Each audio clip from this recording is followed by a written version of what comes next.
20 फरवरी 2026 एक 17 साल का बच्चा उत्तम नगर मेट्रो स्टेशन पे आता है और मेट्रो के आगे कूदकर अपनी जान दे देता है। सुनने में आया वो किसी कोचिंग इंस्टीट्यूट के अंदर पढ़ता था, 12th क्लास का बच्चा है और उसके कुछ पर्सनल इश्यूज थे जिसके चलते उसे ये स्टेप उठाना पड़ा। अब आप एक बात बताइए, मैं यहां पर कोई सेंसेशनल न्यूज बनाने नहीं आया, मैं यहां पर ये वीडियो लेकर आया हूं उन बच्चों के लिए जो कहीं ना कहीं सेम मेंटल हेल्थ से गुजर रहे हैं, जिन्हें ना कोई सुनने वाला है ना समझने वाला और गाइड करने वाला तो दूर दूर तक उन्हें कोई नहीं है, जिसके चलते उन्हें पता ही नहीं चलता कि लाइफ में क्या सही है और क्या गलत।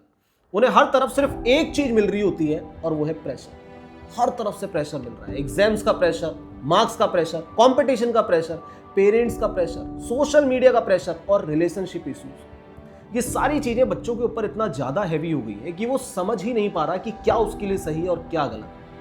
बट यार एक बात बताओ, मैं आप लोगों से पूछना चाहता हूं, क्या सच में आपकी एबिलिटी को सिर्फ आपके मार्क्स डिसाइड करते हैं? या ऐसा ही हुआ है कि आपने सिर्फ उन्हीं लोगों को सक्सेसफुल देखा हो जिन्होंने पढ़ाई में कुछ बहुत अच्छा कर लिया, वो पढ़ाई में बहुत अच्छे मार्क्स ला रहे हैं, भाई बहुत कुछ अच्छा कर रहे हैं, वही सक्सेसफुल है। अरे यार तेरे 12th में मार्क्स ही अच्छे नहीं आए, तू क्या करेगा जीवन में? क्या सच में यही एक स्टेप है हमारे लिए? क्या यही हमारी यूथ चाहती है कि उसे सिर्फ पढ़ाई पढ़ाई पढ़ाई, इन्हीं सब चीजों का प्रेशर? अरे पढ़ाई करना इंपॉर्टेंट है, नो डाउट, मैं मना नहीं करता कि भाई पढ़ाई करना इंपॉर्टेंट नहीं, बहुत जरूरी है, लेकिन प्रेशर इंपॉर्टेंट नहीं है ना, उसे प्रेशर मत डालो। पेरेंट्स क्या करते हैं, मैंने आजकल बहुत सारे लोगों को देखा है, बहुत सारे लोगों को क्या करते हैं, बेटा तुझे मार्क्स लाने ही पड़ेंगे, बेटा मार्क्स नहीं लाओगे तो हम कैसे अपनी इज्जत को दिखाएंगे, बेटा कैसे वो लोग हमारी आके इंसल्ट करते हैं, आपके मार्क्स नहीं आ रहे ना सिर्फ इसी वजह से। अरे यार एक बार मार्क्स को साइड हटाओ, आप जब डाइनिंग टेबल पे बैठते हैं खाना खाने के लिए, उस टाइम भी आप बच्चे से सिर्फ यही बोल रहे होते हैं, कैसी चल रही है तेरी पढ़ाई, सब ठीक चल रहा है पढ़ाई में तेरी, कितने मार्क्स आ रहे हैं, कोचिंग में कैसा चल रहा है, स्कूल में कैसा चल रहा है, क्या लगता है कैसी प्रिपरेशन है तेरी। अब इन सारी चीजों के जो जवाब है ना उस बच्चे पे उस समय पर होते नहीं है, क्योंकि हो सकता है वो उस टाइम पर अपने माइंड में कुछ और सोच रहा हो, जो उसे लगता है कि अगर मैं किसी के साथ शेयर कर दूंगा तो शायद मेरा मेंटल प्रेशर हल्का हो जाएगा। मेंटल प्रेशर हल्का होना छोड़ो, आपने उल्टा और उसे प्रेशर दे दिया। अगर उसी समय पर जो आप उसके साथ खाना खाने बैठे हैं, आप सिर्फ उससे पूछ लीजिए, बेटा जिंदगी कैसी चल रही है, बेटा तेरी लाइफ कैसी चल रही है, शायद उसकी आंखें नम हो जाएं, वो आपके साथ बैठकर बातें करे, आपसे शेयर करे, आप उसके अच्छे दोस्त बनिए। मैं सभी पेरेंट्स से कहना चाहता हूं, आप उसके अच्छे दोस्त बनिए, उसे किसी भी तरीके से प्रेशर मत डालो उसके ऊपर। अरे वो कर लेगा यार अपनी लाइफ में, आपका बेटा या आपकी बेटी ऑलरेडी लाइफ में बहुत कुछ अच्छा कर रहे हैं और यकीन मानिए वो बहुत कुछ अच्छा करेंगे, अचीव करना चाहते हैं, वो खुद चाहते हैं कि अपने पेरेंट्स को वो एक ऐसी बेस्ट लाइफ दें जो शायद वो डिजर्व करते हैं।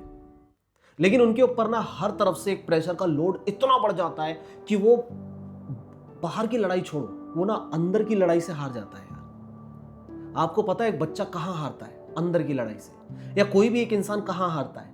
अंदर की चल रही लड़ाई से। ये जो यहां वाली लड़ाई होती है ना, यहां वाली लड़ाई वो नहीं समझ पाता, भीड़ में भी उसे अपना अकेलापन नजर आता है। तो मैं यही कहना चाहता हूं कि सिर्फ मार्क्स आपकी एबिलिटी को डिसाइड नहीं करता, आपके फ्यूचर को डिसाइड नहीं करता। मैं ये नहीं बोल रहा कि एग्जाम इंपॉर्टेंट है, लेकिन मेंटल प्रेशर लेकर नहीं। अगर आपको लगता है कि आप किसी और चीज में जाना चाहते हैं, फ्रंट में आइए अपनी बात को लेकर, समझ रहे, अपनी बात को फ्रंट में लाइए, अपनी बात को कीजिए कि देखिए पापा या मम्मी मैं ये करना चाहता हूं। और मैं सभी पेरेंट्स से हाथ जोड़कर एक चीज बोलना चाहता हूं कि प्लीज बच्चों के साथ उनके दोस्त बनिए, उनसे पूछिए कि बेटा लाइफ में कैसा चल रहा है, सब कुछ अच्छा तो है ना।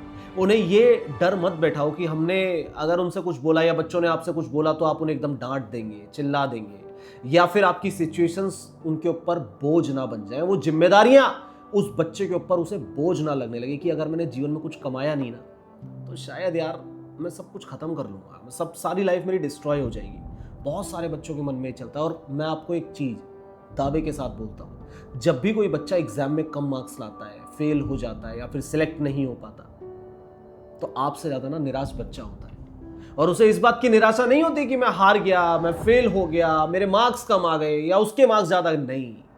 उसे पता है सबसे बड़ी चिंता क्या होती है, मैं फिर से माँ बाप का सपना पूरा नहीं कर पाया, मैं फिर से उन्हें वो नहीं दे पाया जिस चीज के वो हकदार थे, मैं फिर से अपने माँ बाप को उनकी आंखों में अपने लिए एक प्राउड मोमेंट देख ही नहीं पाया, क्योंकि लड़कों का ना एक सपना होता है अपने फादर को गले लगाना, अपने पापा को गले लगाना। और यकीन मानिए वो इस मोमेंट के लिए पूरी लाइफ वेट करते हैं, पूरी लाइफ। और रीजन पता है क्या है? कि मैं लाइफ में कुछ ऐसा कर लूं कि पापा मुझे गले लगाए। और सोचिए अगर आप बैठे उसके साथ और आपने सिर्फ उससे पढ़ाई की बातें करी, उसके जीवन के बारे में पूछा ही नहीं, उसे हर्ट होता है अंदर से बहुत ज़्यादा, समझिए। तो और मैं सभी बच्चों को एक चीज़ कहना चाहता हूँ, एग्जाम आपकी एबिलिटी को डिसाइड नहीं करता।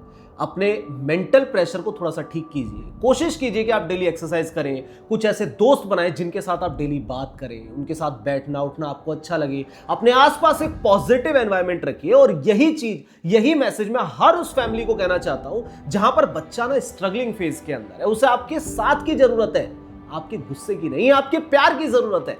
उसे जरूरत है कि उसके पेरेंट्स उस पर विश्वास दिखाएं, एक ऐसा बिलीफ फैक्टर उसे दे कि तू कर लेगा। यकीन मानिए जब बच्चा फेल होता है और उसके पेरेंट्स उससे ये बोल देना कि मुझे यकीन है तू कर लेगा, मुझे पक्का विश्वास है तेरे पर, उस समय पर उस बच्चे को जो अंदर से आत्मविश्वास आता है ना, आप सोच भी नहीं सकते। रीजन पता है क्या है? कि भाई मेरे पेरेंट्स मेरे साथ है, मेरी फैमिली मेरे साथ है। और यही उसकी सबसे बड़ी अचीवमेंट है। और ये बहुत सारी फैमिलीज में जब लैक होती है ना चीजें, जब एक कम्युनिकेशन गैप बढ़ता जाता है तो बच्चा कुछ गलत कदम उठाने की तरफ बढ़ता है। मेरी सभी से रिक्वेस्ट है, एग्जाम को एग्जाम की तरह लीजिए, एक बोझ की तरह नहीं। और अगर आपको लगता है कि आपको सुनने वाला कोई नहीं, आपको समझने वाला कोई नहीं है, मैं डॉक्टर रवि सक्सेना प्रॉमिस करता हूं कि अगर कोई भी बच्चा मुझसे कुछ भी शेयर करना चाहता है, मैं हमेशा उसके साथ हूं। एक बड़े भाई होने के नाते, एक मेंटोर होने के नाते मैं साथ हूं तुम्हारे। हर सिचुएशन में, हर चीज में मैं आपको सुनने और समझने के लिए और गाइड करने के लिए हमेशा तैयार हूं। याद रखना, यूथ वॉइस मतलब रवि भैया।